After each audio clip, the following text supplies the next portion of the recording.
मार दिया तो उसको अगले चौक पे पकड़ लिया और उसके बाद 2 दिन बाद उसकी जमानत हुई। 3 बंदों को मार दिया, 16 साल का बच्चा, नाबालिग बच्चा, 11th क्लास के पेपर, उसका अगले दिन पेपर। जयंत के पिता हमारे साथ मौजूद हैं, क्या कुछ बताना चाहेंगे? किस समय की यह घटना थी? ये सोमवार की घटना थी, शाम को। जयंत कहाँ जा रहा था उस समय? वो अपने यार दोस्त के साथ कहीं जा रहा था नहर के साथ, किसी ने आवाज मारी कि मारी हेल्प करो। भाग तो गया था वो, भागने तो वो उधर चले गए, उसको कोई था उसको बचाया, तो वो वहां से आड़ में खड़े हुए तो एक पेगे वाली गड्डी आई, उन्हें टक्कर मार दी बिलारो।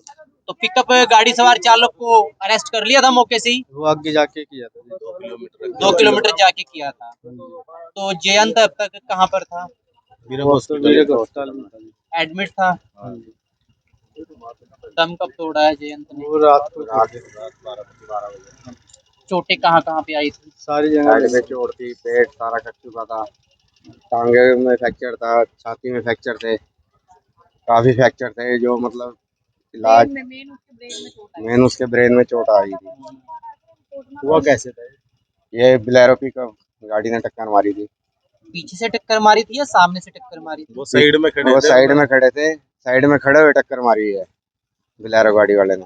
जयंत खड़ा था साइड में? हाँ जी, साइड में खड़ा था। कहाँ पे खड़ा था जयंत? ये नहर के पास खड़े हुए थे। नहर के किनारे। किस समय की घटना हुई थी अंदाजा ये 7 साढ़े 7 बजे की घटना है, मंडे की। शाम का समय था? हाँ जी, शाम का समय था।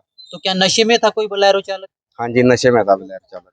तो उसको पकड़ लिया हाँ था? जी, पकड़ लिया था। वहाँ कमल मीठा जी भी रिपोर्टिंग करने आए थे।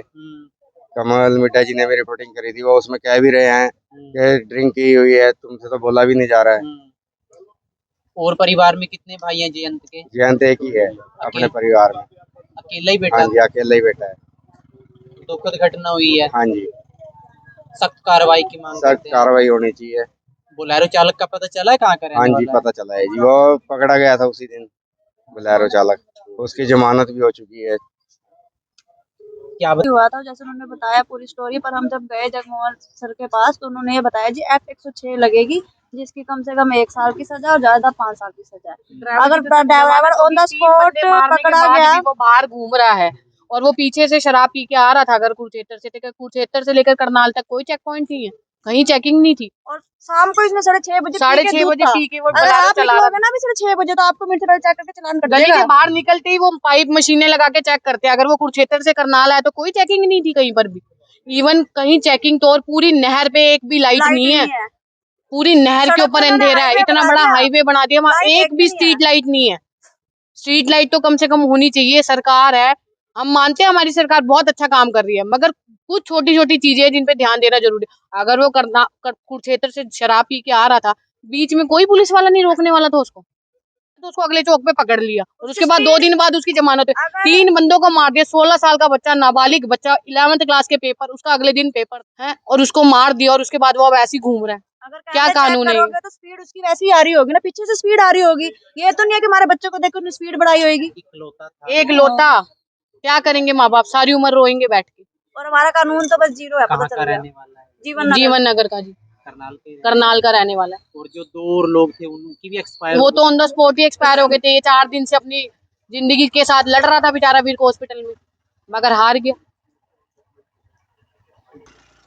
तो ये तस्वीरें आपने देखी जहां पर कुछ दिन पहले बोलेरो पिकअप चालक ने 3 लोगों को टक्कर मार दी थी, में 2 लोग ऑन द स्पॉट की उनकी मृत्यु हो गई थी, जिसके बाद एक व्यक्ति जो है 16 साल का बताया जा रहा है, जिसका नाम जयंत था, उसका ने भी दम तोड़ दिया है कल रात को। और आप ये तस्वीरें देख सकते हैं करनाल के मोर्चरी हाउस से, जहां पर आप तस्वीरें देख सकते हैं।